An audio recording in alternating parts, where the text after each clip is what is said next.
Hi everyone, in front of me I've got Lenovo TAB M11 Plus, and let me share with you how to add the photo to contact in this device.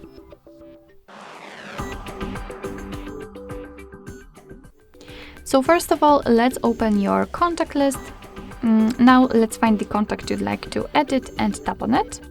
And here we have to tap on edit contact in the right lower corner. Now let's tap on the camera icon.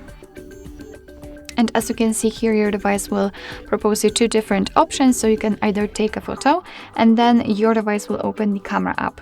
So this is the best option to choose if you've got the person right in front of you and if you're able to catch a photo of him or her, or you can simply choose a photo from the gallery, and I will pick this option.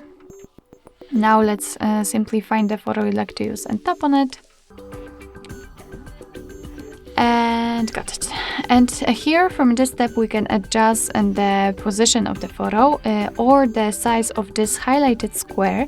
We can simply zoom it in or out, the photo, or make it smaller.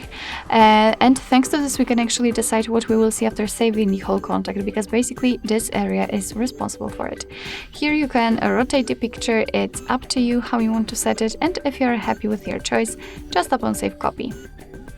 As you can see, the photo has been immediately applied to the circle with the camera icon, so remember to tap on Save in the right upper corner, it's very important. And as you can see, this is how our contact will look like after saving, and you will be able to see this photo on the contact list. So basically that's all. This is how to add the photo to a contact in your Lenovo TAB M11 Plus. Thank you so much for watching. I hope that this video was helpful, and if it was, please hit the subscribe button and leave the thumbs up.